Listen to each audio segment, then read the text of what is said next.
امام اعظم ابو حنیفہ رحمۃ اللہ تعالی علیہ ایک چرخہ کاٹنے والی بوڑھی اماں کے پاس کھڑے تھے۔ یہ جو ہمارے پرانے بزرگ بوڑھے تھے، ان کا یقین بڑا پختہ تھا۔ اب چونکہ فلسفے کا دور آیا ہے، منطق کا دور آیا ہے، اب کہانیاں بہت زیادہ ہیں، لیکن یقین کمزور ہے یقین۔ تو امام اعظم ابو حنیفہ رحمۃ اللہ علیہ ایک بوڑھی اماں کے پاس کھڑے تھے جو چرخہ کاٹ رہی تھی۔ تو امام صاحب رحمۃ اللہ علیہ اس سے فرمانے لگے کہ بوڑھی، تو نے چرخہ ہی کاٹا ہے یا رب کو بھی پہچانا ہے؟ تو اماں کہنے لگی، امام صاحب رب تو ہے۔ آپ نے فرمایا اس کی دلیل؟ کہنے لگی، میرا چرخہ، اللہ کے ہونے کی دلیل میرا چرخہ۔ آپ نے فرمایا تیرا چرخہ رب کے ہونے کی دلیل کیسے ہے؟ تو کہنے لگی، حضور دیکھے نا، میں چلاتی ہوں تو چلتا ہے، میں روک دیتی ہوں تو رک جاتا ہے۔ تو ایک چرخہ یہ ہے اور ایک کائنات کا چرخہ ہے۔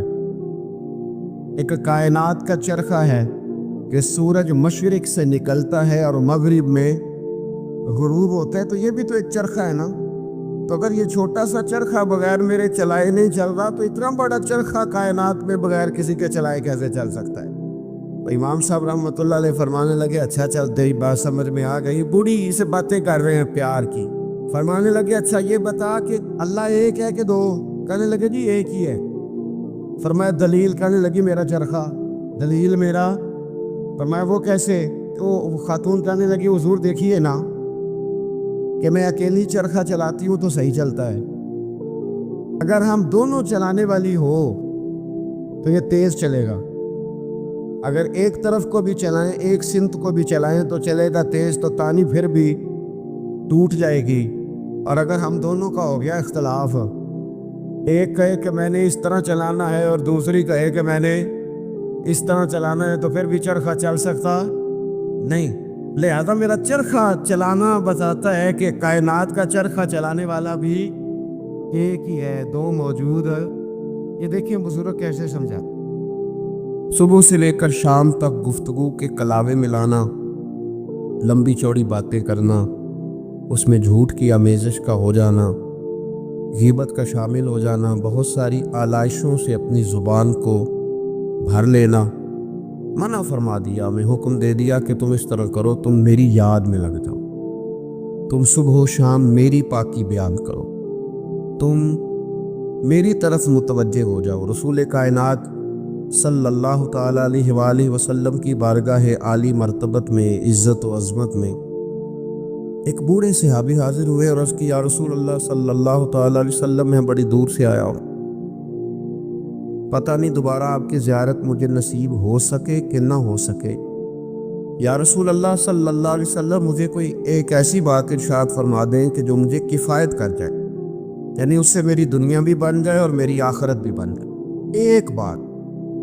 تو نبی پاک صلی اللہ علیہ وسلم نے فرمایا، تیری زبان ہر وقت اللہ کے ذکر سے تر رہنی چاہیے، یہ بات تجھے کفایت کر جائے گی، تیرا فائدہ کر جائے گی، دنیا اور آخرت میں تجھے نفع دے جائے گی۔ اسلام نے ہر وقت ذکر الہی کا حکم دیا، سونے کے وقت کی دعا بھی سکھلائی، اٹھتے وقت کے الفاظ بھی سکھائے۔ اسلام نے کہا کہ کھانا کھانا ہے تو بسم اللہ شریف سے شروع کر لینا، اور جب ختم کرنا تو الحمدللہ پہ ختم کر لینا۔ جب تمہیں کوئی چیز بھلی لگے تو پھر ماشاءاللہ کہہ لینا، جب کوئی مصیبت آئے تو انا للہ و انا الیہ راجعون پڑھ لینا، اور جب سیڑھیاں چڑھنے لگو اللہ اکبر کہا جائے، اور اونچائی سے اترنے لگو تو سبحان اللہ کہا جائے۔ وہ ہر موقع پر اللہ کی یاد کو، اللہ کے ذکر کو، رب کریم کو ہمیشہ یاد رکھا جائے۔ رسول کائنات صلی اللہ علیہ وسلم کے بارے میں سیدہ طیبہ طاہرہ حضرت عائشہ صدیقہ رضی اللہ تعالیٰ عنہ فرماتی ہیں کہ اللہ کے رسول علیہ السلام ہر وقت اپنے رب کو یاد کرتے، ہر وقت حضور اپنے رب کو یاد کرتے، ہر وقت اللہ کے محبوب صلی اللہ علیہ وسلم کی زبان اطہر پر اپنے رب کریم کا ذکر رہتا تھا۔ تو کثرت کے ساتھ ذکر کرنا اور ذکر کو اپنی طبیعت کا حصہ بنا لینا۔ آپ کتاب و سنت کا جب مطالعہ کرتے ہیں تو آپ غور فرمائیں کہ نبی پاک صلی اللہ علیہ وسلم نے مختلف صورتوں کے فضائل بیان کیے، پھر نبی پاک علیہ السلام نے اللہ کے مختلف اسماء کا مختلف ناموں کی فضیلت بیان کی۔ فرمایا جو آدمی سبحان اللہ کہتا ہے اسے 30 نیکیاں ملتی ہیں، اور جو تسبیح فاطمہ ہی پڑھ لے رضی اللہ تعالی عنہا۔ تسبیح فاطمہ یعنی 33 بار سبحان اللہ، 33 بار الحمدللہ، 34 بار اللہ اکبر، جو شخص یہ پڑھ لے اس کے گناہ سمندر کی جھاگ کے برابر بھی ہوں۔ سمندر کی جھاگ کون ماپے گا کہ سمندر کہاں سے چلا اور کہاں پہنچا؟ تو فرمایا سمندر کی جھاگ کے برابر بھی اگر اس کے گناہ ہوں گے، اتنا بڑا پاپی بھی ہو، تو یہ اللہ کا ذکر کرنے کی برکت سے، تسبیح فاطمہ پڑھنے کی برکت سے اللہ اس کے گناہوں کو معاف فرما دے۔ تو حضور سید عالم صلی اللہ تعالی علیہ وسلم نے ذکر کی فضیلت بیان کی۔ نبی پاک صلی اللہ علیہ وسلم نے بہت سارے اسماء تھے جن کی عظمت، عزت، رفعت بیان کی۔ فرمایا اس کے ساتھ اللہ کا ذکر کرو۔ سورتوں کے فضائل بیان کی۔ ہمارے ہاں میں نے دیکھا ہے کہ بعض واعظین اور بعض نقیب حضرات یا بعض ایسے لوگ جو بات کرتے ہیں، تو اگر ان کی بات توجہ سے نہ سنی جائے تو وہ خود کئی دفعہ کہہ دیتے ہیں کہ میری بات ضائع نہ کر دینا، میرا جملہ ضائع نہ کر دینا۔ وہ سمجھتے ہیں کہ یہ بڑی اہم بات تھی جو میں کرنے جا رہا ہوں، اور کئی لوگ آپ ان کی بات توجہ سے نہ سنے تو ان کے چہرے پر اظہار ناراضگی نمایاں ہو جاتے ہیں کہ یار میں بات کر رہا تھا، اس بندے نے توجہ ہی نہیں کی۔ تو نبی پاک صلی اللہ علیہ وسلم کی جو باتیں ہیں، جو حضور نے فضائل بیان کیے کہ لا حول ولا قوت الا باللہ، تمہیں غموں سے نجات دے گا، اور نبی پاک صلی اللہ علیہ وسلم نے یہ جو فضیلت بیان کی کہ جب تم کہتے ہو سبحان اللہ و بحمدہ سبحان اللہ العظیم، تو زمین آسمان کے درمیان جتنی جگہ ہے اتنا اللہ تمہیں اجر کا بھر کے جو ہے وہ عطا فرماتا ہے اپنے فضل سے۔ تو یہ جو حضور نے مختلف اذکار کی فضیلتیں بیان کی، یہ نبی پاک صلی اللہ علیہ وسلم نے پہلا کلمہ شریف کے بارے میں فرمایا کہ یہ سب سے افضل کلمہ، اور سب سے افضل دعا کے بارے میں فرمایا کہ الحمدللہ کہنا سب سے افضل دعا ہے۔ تو یہ اذکار کے جو فضائل حضور نے بیان کیے، تو کیا معاذ اللہ ہم ان کو ضائع کریں گے؟ ان باتوں کو یہ ایک عام آدمی کی بات تو ضائع کی نہیں جا سکتی، تو رسول کریم صلی اللہ علیہ وسلم کی بات کو کیا ضائع کیا جائے گا؟ تو پھر جو بات سمجھنے کی ہے، جو بات غور کرنے کی ہے، جس پر ہمیں خاص توجہ دینی ہے، وہ یہ ہے کہ ہم ہر اس فضیلت کو ڈھونڈیں، تلاش کریں جو نبی پاک نے بیان فرمائی، اور پھر ہم اس فضیلت کی روشنی میں ان اذکار کو کرنے کی کوشش کریں، ان ساری باتوں کی طرف توجہ کریں۔ اور جب آپ اللہ کا ذکر کر رہے ہوتے ہیں نا، تو جس طرح آپ کے وجود کی غذا ہے، روٹی، کھانا، پانی، ہوا، صحت، سانس، یہ آپ کے وجود کو زندہ رکھتی ہے، تو ایک روح کی غذا ہے۔ روح کی غذا ہے رب کریم کا ذکر، اللہ کی یاد۔ ہمارے ہاں زیادہ تر یہ ہوتا ہے کہ اللہ کا ذکر تو کیا جاتا ہے تو اس طرح کیا جاتا ہے جیسے طوطے نے کوئی لفظ رٹ لیے ہیں تو اب وہ بیان کر رہے ہیں۔ ہمارے صوفیاء نے، بزرگوں نے لکھا ہے کہ وہ جو کہا گیا کہ الا بذکر اللہ تطمئن القلوب، یاد رکھو اللہ کے ذکر میں دلوں کا چین ہے، تو بعض لوگ کہتے ہیں وہ تو بڑی تسبیح پڑھتا ہوں، پھر بھی بے سکون رہتا ہوں۔ اس کا جواب وہ یہ دیتے ہیں کہ چونکہ انہوں نے اللہ کا ذکر کیا تو صحیح، لیکن اس طرح کرتے رہے جیسے طوطا رٹ کے کر رہا تھا۔ اگر غور کرتے اس بات پر، توجہ دیتے اس بات پر، اگر ان کا یہ ایک ذہن بن جاتا کہ میں بھلا کیا کہہ رہا ہوں، جب ان کی زبان سے نکلتا سبحان اللہ، تو پھر غور کرتے کہ میں نے یہ کہا ہے کہ اللہ پاک ہے، اللہ پاک۔ اب یہ چیز جب ان کے ذہن کے اندر، ان کے دماغ سے، ان کی روح سے ٹکرائے گی، تو جب انہوں نے کہا کہ میرا رب پاک ہے، سبحان اللہ عما یشرکون، تو پاک ہے ان چیزوں سے جن سے لوگ اس کے ساتھ شرک کرتے ہیں۔ تو اب جب کہا کہ وہ پاک ہے اور اس نے جو چیز بنائی ہے وہ حسین و جمیل ہی بنائی ہے، ہر عیب سے پاک ہے، اس نے ہر چیز بہترین نقش و نگار کے ساتھ بنائی ہے، تو بتائیے کہ جب یہ سبحان اللہ کا معنی اور اس کا مفہوم سمجھ کر اللہ کا یہ ذکر کیا گیا، تو اب اس طرح نہیں ہو گیا کہ جیسے پورے وجود کے اندر خوشبو بکھر گئی ہو، اب یوں نہیں محسوس ہو گیا کہ جیسے بالکل ساری طبیعت ٹھنڈی اور پھولوں کی طرح ہو گئی، ویسے نہیں محسوس ہو گیا کہ جیسے اللہ نے کوئی قوت، طاقت اور روحانیت عطا کر دی۔ اور پھر جب کسی شخص نے کہا کہ الحمدللہ، تمام تعریفیں اللہ کے لیے، تب آپ اندازہ فرما لینا کہ وہ کتنا عظیم اور کتنا بڑا مالک ہے۔ کہ کہا جا رہا ہے کہ میں کسی کی کوئی جھوٹی تعریف نہیں کروں گا، مجھ سے کسی کی خوشامد نہیں ہوتی، اور کوئی کتنا بھی اونچا چلا جائے یہ ساری تعریفیں کمزور ہیں، حدود والی ہیں۔ ایک رب ہے الحمدللہ جس کے لیے تمام تعریفیں اسی رب کے لیے۔ اور جب کہا اللہ اکبر، اللہ بہت بڑا ہے،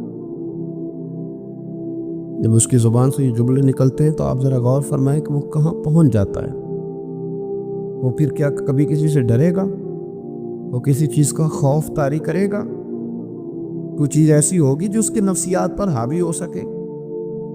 سب سے بڑا تو اللہ ہے، تو وہ کبھی بھی کسی بڑے آدمی کے رعب کا شکار نہیں ہوگا۔ وہ کبھی کسی کی دولت، کسی کا اقتدار، کسی کی قوت اور کسی کی ظاہری طور پر تھوڑی بہت چمک اسے خیرہ نہیں کر سکے گی، اس لیے کہ وہ جانتا ہے کہ اکبر صرف اللہ ہی۔ تو اب اس کے اندر بہت بڑی طاقت آئے گی، بہت بڑی ہمت آئے گی، وہ بہت زیادہ اپنے آپ کو قوت والا محسوس کرے گا۔ تو یہ جب تھوڑا سا غور کرتا ہے کہ میں کیا کہہ رہا ہوں، میری زبان سے کیا نکل رہا ہے، تو پھر یہ ذکر الہی اس کو ٹھنڈک دیتا ہے، پھر اس کو سکون دیتا ہے، پھر اس کو قوت ملتی ہے۔ اس لیے میرے نبی پاک صلی اللہ علیہ وسلم نے فرمایا، یہ بخاری مسلم کی حدیث ہے، نبی پاک صلی اللہ علیہ وسلم نے فرمایا اس کی مثال جو رب کا ذکر کرے اور اس کی مثال جو اللہ کا ذکر نہ کرے، مثل الحی والمیت، ان لوگوں کی مثال کی طرح ہے جو زندہ اور مردہ ہوتے ہیں۔ وہ ذکر کرنے والا زندہ ہے، ذکر کرنے والا زندہ ہے، اور ذکر نہ کرنے والا ہواؤں میں اڑ رہا ہے، کروڑوں روپے اس کی جیب میں پڑے ہوئے ہیں، لاکھوں کا سرمایہ ہے، بہت سارے لوگ جانتے ہیں، وہ محسوس کرتا ہے کہ بڑا جانا پہچانا جاتا ہوں، بڑا سمجھا سکھایا جاتا ہوں، بڑے لوگ میرے نام سے آگاہ ہے، شعوری طور پر میں ایک بڑا آدمی ہوں، لیکن ہے مردہ، اس لیے کہ زندگی تو زندہ دلی کا نام ہے۔ مردہ دل کیا خاک جیا کرتے، زندہ وہ ہے جس کا مصلی آباد ہے، زندہ وہ ہے جس کی زبان اللہ کو یاد کرتی، زندہ وہ ہے جس کا کبھی کبھی دل کرتا ہے کہ آج قرآن شریف کھول لوں، زندہ تو وہ ہے جس کی طبیعت چاہتی ہے کہ یار آج لاؤ نا تسبیح، تھوڑا سا درود و سلام اپنے محبوب پہ پڑھو۔ زندہ تو وہ ہے جو کبھی کبھی اس کی یاد میں محو ہو، اکیلے بیٹھا بھی ہو تو پھر بھی اس کی زبان پہ ذکر اور آنکھوں میں آنسو جاری ہو جاتا، جس کو یاد کر کے محو ہو جاتا ہے۔ یاد رکھیں، ذکر الہی انسان کو زندہ رکھتا ہے، توانائی دیتا ہے، روحانیت دیتا ہے، اس کو سکون کی دولت دیتا ہے۔ اپنے معاملات کو جب ترتیب دے تو اذکار کی پابندی کرے۔ ہمارے جو طریقت کے سلسلے ہیں نا، یہ بنیادی طور پر طریقت کے سلسلے دو کام کرتے ہیں، ایک تو عقیدے کو پختہ کرتے ہیں، نظریات کی صفائی کرتے ہیں۔ جو کمزور یقین والے لوگ ہوتے ہیں ان کا یقین پختہ کرتے ہیں،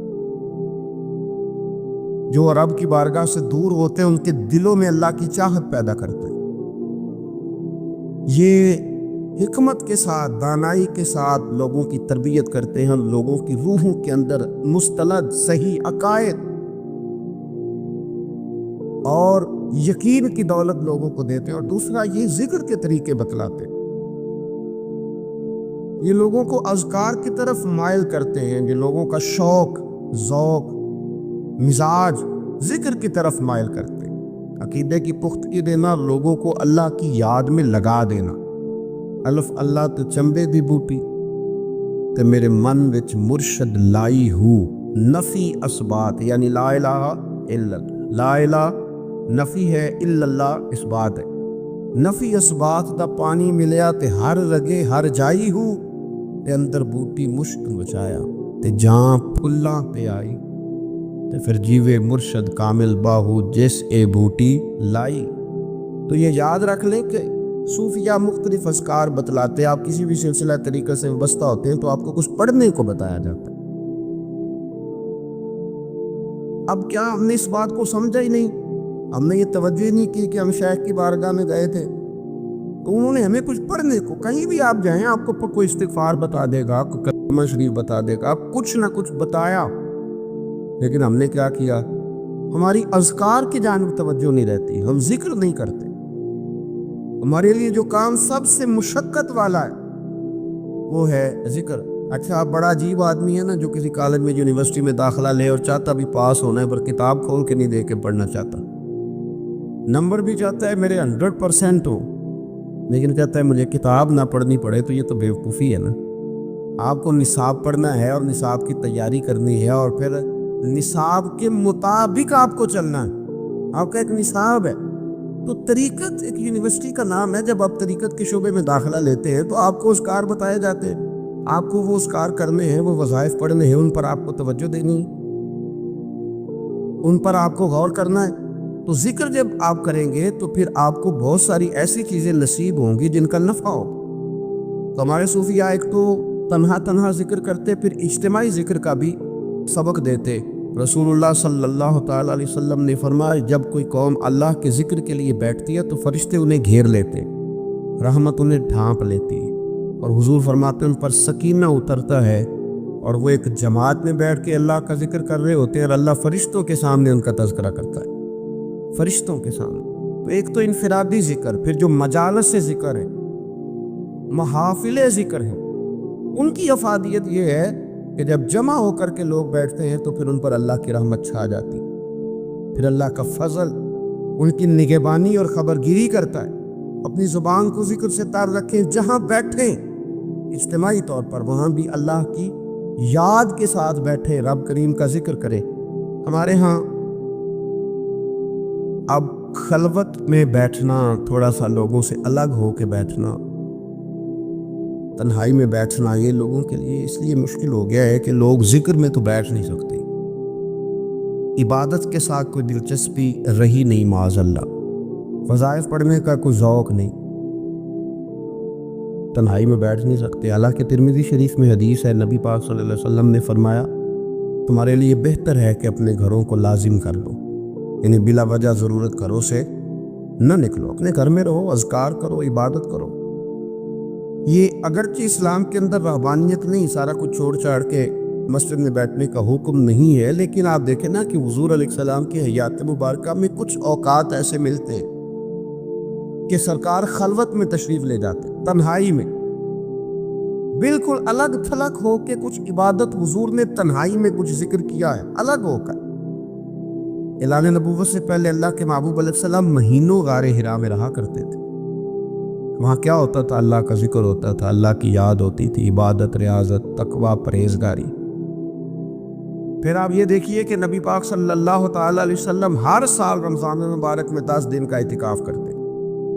اگرچہ حضور کے ذمے تبلیغی ڈیوٹیاں ہیں، سرکار کے ذمے جہاد کے بہت سارے معاملات ہیں، نبی پاک علیہ السلام نے 23 سالوں میں پوری دنیا کو انقلاب آشنا کرنا، لیکن اس کے باوجود رسول کائنات صلی اللہ تعالیٰ علیہ وسلم ہر سال رمضان کے آخری عشرے کا اعتکاف کرتے ہیں۔ اس کے علاوہ بھی حضرت عائشہ صدیقہ رضی اللہ تعالیٰ عنہ فرماتی ہیں، رات کو مجھ سے فرماتے ابو بکر کی بیٹی تو اجازت دے تو رب کو راضی نہ کر لوں، وہاں بھی تنہائی میں کھڑے ہو جاتے۔ تو نبی پاک نے ہمیں بتلایا کہ کچھ وقت تنہائی کا تمہارے رب کے ساتھ گزرنا چاہیے، کچھ اوقات ایسے ہونے چاہیے۔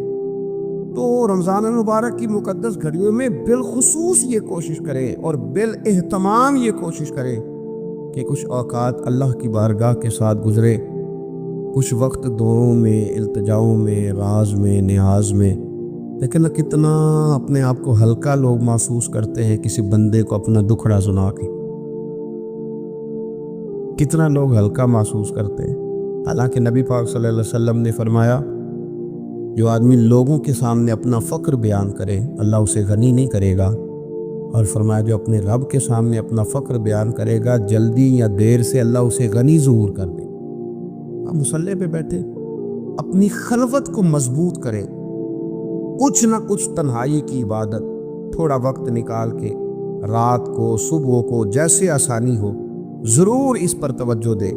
رسول کریم صلی اللہ علیہ وسلم نے اپنے عمل سے، اپنے پیغام سے، اپنی گفتگو سے ہمیں اس طرف مائل کیا۔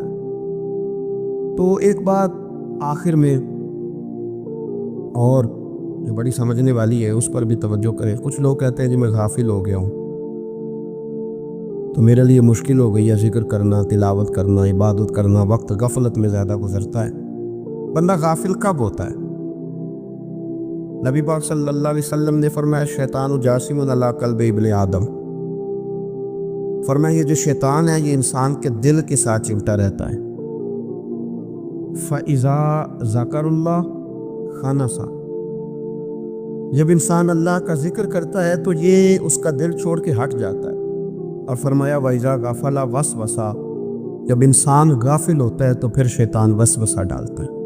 اب نبی پاک علیہ السلام کی حدیث مبارکہ پر غور فرمائیے، حضور فرماتے ہیں کہ شیطان آدمی کے دل کے ساتھ چمٹا ہوا ہے۔ جب بندہ کرتا ہے نا اللہ کا ذکر تو یہ بندے کا دل چھوڑ کے دور چلا جاتا ہے۔ اور فرمایا وَإِذَا غَفَلَ وَسْوَسَ، جب بندہ غافل ہوتا ہے تو شیطان وسوسہ ڈالتا ہے۔ یہ نہیں فرمایا کہ شیطان وسوسہ ڈالے تو بندہ غافل ہوتا ہے، پہلے بندہ غافل ہوا ہے، پہلے اس نے ذکر چھوڑا ہے۔ اگر یہ ذکر نہ چھوڑتا تو شیطان اسے غافل نہ کرتا۔ تو آپ اگر شیطان کو بھگانا چاہتے ہیں تو پکڑ لے، تسبیح کریں اللہ اللہ، وہ بھاگ جائے گا۔ اگر آپ غفلت کی چادر اتارنا چاہتے ہیں، آپ بستر میں اٹھنے کو طبیعت نہیں چاہ رہی، تو آپ ایک دفعہ ہمت کریں تو صحیح، وضو کریں تو صحیح، پھر دیکھیں اللہ کتنی قوت دیتا ہے، وہ بھاگ جائے گا۔ جب آپ ایک دفعہ بسم اللہ شریف پڑھ کے نکلیں گے اپنے بستر سے اور بچھائیں گے مصلی اور کریں گے اللہ اللہ، تو دیکھیے کس طرح اللہ آسانی کرتا ہے۔ ہم اپنی اس غفلت کی بنیاد پر اس کو آواز دیتے ہیں کہ آ جا میرے ساتھ دوستی کر لے۔ تو شیطان اتنی طاقت نہیں ہے کہ بندہ مومن پر غلبہ پا سکے، وہ تو اللہ کے مخلص بندوں پر غلبہ کر ہی نہیں سکتا۔ صرف بات اتنی ہے کہ جب ہم غافل ہوتے ہیں، جب ہم ذکر چھوڑ دیتے ہیں، جب ہم یہ ذوق ہی نہیں پیدا کرتے کہ میں کچھ اللہ اللہ کر لوں، اپنی طبیعت کو لگائے ذکر میں، اپنا مزاج، اپنا دل، اپنی آنکھیں، اپنی روح، اس کو اللہ کی یاد کے ساتھ محو کریں، پھر دیکھیں اللہ کتنی آسانیاں فرماتا ہے۔ قرآن مجید میں اللہ کریم نے فرمایا ہے کہ ہم نے جنوں اور انسانوں کو اپنی عبادت کے لیے پیدا فرمایا۔ وَمَا خَلَقْتُ الْجِنَّ وَالْإِنسَ إِلَّا لِيَعْبُدُونَ، اور یہاں لیعبدون کا معنی تمام مفسرین نے کیا ہے لیعرفون۔ ہم نے جن اور انسان کو اپنی معرفت کے لیے پیدا فرمایا، اپنے قرب کا سفر کرنے کے لیے پیدا کیا۔ اللہ تبارک و تعالیٰ نے انسان کے لیے سارا کچھ بنایا۔ هو الذی خلق لکم ما فی الارض جمیعا، فرمایا زمین میں جو کچھ ہے سارا تیرے لیے بنایا۔ کسی کو آپ نوکری پہ رکھتے ہیں، اس کے ساتھ معاہدہ یہ ہوتا ہے کہ یہ تجھے رہنے کے لیے مکان دیا جائے گا، 3 وقت کا کھانا دیا جائے گا، 2-3 دفعہ پینے کو چائے ملے گی، اور اتنی تنخواہ ہم ہر مہینے تمہیں ادا کریں گے۔ اور پھر ڈیوٹی یہ ہے کہ یہ مشین ہے، اس پر تم نے صبح 8 بجے سے 4 بجے تک کام کرتا ہے۔ اب وہ شخص کیا کرتا ہے، وہ تنخواہ بھی وصول کرتا ہے، مکان پہ بھی قبضہ کر لیتا ہے، اور وہ 3 وقت کھانا بھی کھا لیتا ہے، چائے بھی پی لیتا ہے، اور مہینے کے بعد تنخواہ بھی وصول کر لیتے، پر مشین پہ کھڑا نہیں ہوتا۔ تو اس کا مالک اسے رکھے گا؟ بولتے نہیں آپ حضرات، رکھے گا، اسے چھٹی کرا دے گا۔ وہ کہے گا تو کتنا عجیب آدمی ہے کہ اب جو مطالبات تیرے تھے وہ سارے پورے ہو گئے، اور جو میرا مطالبہ ہے تو نے پورا ہی نہیں کیا۔ اختلاف ہو جائے گا، جھگڑا ہو جائے گا، مالک ناراض ہو جائے گا۔ سمجھانے کے لیے مثال دے رہا ہوں کہ ہم نے کیا کیا ہے۔ ہم نے اللہ کی دی ہوئی زمین پر گزارا بھی کیا، اس کا دیا ہوا رزق بھی کھایا، اللہ نے اولاد دی ہمیں، اللہ نے صحت دی، سارا کچھ دیا، تو جو مطالبے ہمارے تھے وہ تو سارے پورے ہو گئے۔ اور جو رب کا مطالبہ تھا کہ میرے قرب کے رستے کا سفر کرو، تلاش کرو، وجاہدوا فی سبیل اللہ، میرے رستے میں مجاہدہ کرو، جد و جہد کرو، آگے بڑھو، وہ ہم نے کم کرنا ہے۔ وہ اس کی منصوبہ بندی کب ہوگی؟ اللہ کے قرب کا رستہ طے کرنا۔ ہمارے صوفیانہ روز دیکھا کرتے تھے کہ آج ہمارے دل میں ہمارے رب کی کتنی محبت ہے، آج کتنا میرا دل چاہ رہا ہے کہ میں اپنے اللہ کی طرف بڑھوں۔ روز ذائقہ محسوس کرتے تھے، طلب پیدا کرتے تھے۔ ہمارے مزاجوں کے اندر ہر چیز کی طلب پیدا ہو گئی ہے، لیکن وہ جو ایک خاص ذوق تھا نا اللہ کے قرب کا، اس کی چاہت، اس کی طلب، اس کی طرف بڑھنا، محسوس کرنا کہ میرا رب ہے، محسوس کرنا کہ میں کسی کا بندہ ہوں، مجھے کوئی رزق دیتا ہے۔ ہمارے صوفیاء، اولیاء، صحابہ، اہل بیت، انبیاء یہ ہر وقت محسوس کرتے تھے کہ میں کوئی چھترے بے مہار نہیں، کوئی میرا ہے جو مجھے بنانے والا ہے، جو مجھے نوازنے والا ہے، جو مجھے عطا کرنے والا ہے۔ وہ اپنے رب کی چاہت کرتے، اپنے رب سے محبت کرتے، اپنے رب کی طلب پیدا کرتے، شوق بڑھاتے روز عبادت کا۔ ان کے اندر ایک جذبہ تھا جو روز پروان چڑھتا تھا۔ 5 نمازیں پڑھنے کے باوجود وہ اشراق پڑھتے، چاش پڑھتے، تہجد پڑھتے، صلاۃ اللیل پڑھتے، وہ قرآن پاک کی تلاوت کرتے۔ پھر بھی کبھی ان کا ذوق آتا تو وہ دنیا سے کٹ کے مصلی پہ جا کے بیٹھ جاتے، لیکن وہ درد، وہ ذائقہ، وہ کیفیت، وہ چیزیں مان پڑتی جا رہی ہیں۔ قوم اگر کبھی کوئی مسئلہ پوچھتی ہے تو بڑا عارضی سا، رب دا طالب کوئی نہ ملیا، جو ملیا طالب زردہ ہو۔ حضرت سلطان بہو فرماتے ہیں کہ مطلب کدھر گئے لوگ جو رب کو طلب کرتے تھے، جن کی خواہش تھی کہ ہمیں اللہ کا قرب نصیب ہو، پیارے رسول صلی اللہ علیہ وسلم کی معرفت کا ذوق ہمیں نصیب ہو، وہ کہاں گئے؟ ہمارا ایک مقصد تھا، دیکھیں نا بڑا پیار آتا ہے اللہ کو اس بندے پہ۔ حضرت علامہ اسماعیل حقی رحمۃ اللہ علیہ فرماتے ہیں کہ اللہ نے فرشتوں سے کہا کہ میں نے انی جاعل فی الارض خلیفہ، زمین پہ نائب بناؤں گا۔ قالوا اتجعل فیہا من یفسد فیہا ویسفک الدماء ونحن نسبح بحمدک ونقدس لک قال انی اعلم ما لا تعلمون۔ فرمایا میں زمین پہ نائب بنانے والا ہوں۔ تو کہنے لگے یا اللہ وہ تو فساد پھیلائے گا، خون جوشی کرے گا۔ تو اللہ نے فرمایا جو تم جانتے ہو وہ میں، جو میں جانتا ہوں وہ تم، جو میں جانتا ہوں وہ تم نہیں جانتے، تمہیں نہیں پتا۔ تو علامہ اسماعیل حقی فرماتے ہیں وہ کیا تھا جس کو فرشتوں کو نہیں پتا تھا؟ فرماتے ہیں یہ وہی انسان کے اندر جو اللہ کے قرب کے متلاشی ہونے کا جذبہ تھا۔ فرشتے اسے جانتے، لوح محفوظ پہ یہ تو پڑھ لیا تھا کہ یہ فساد کرے گا، یہ تو پڑھا تھا کہ ابو جہل فساد کرے گا، یہ نہیں پڑھ سکے تھے کہ ابو بکر رویا بھی کرے گا۔ یہ تو پڑھ لیا تھا انہوں نے، یہ تو پڑھ لیا تھا کہ اخنس بن شریک تلواریں نکال کے لوگوں کو قتل کرے گا۔ یہ نہیں پڑھا تھا کہ مولا علی شیر خدا مزدوری کریں گے اور جو مزدوری ملے گی وہ اللہ کے بندوں میں تقسیم کر دیا کریں گے۔ یہ تو انہوں نے پڑھ لیا تھا کہ ابو البختری، ابو لہب یہ لوگوں کے گلے کاٹیں گے، پر یہ نہیں پڑھا تھا کہ عثمان غنی رضی اللہ تعالیٰ عنہ قحط کے زمانے میں بھی کروڑوں کا مال اللہ کے راستے میں خرچ کر دیا کرے۔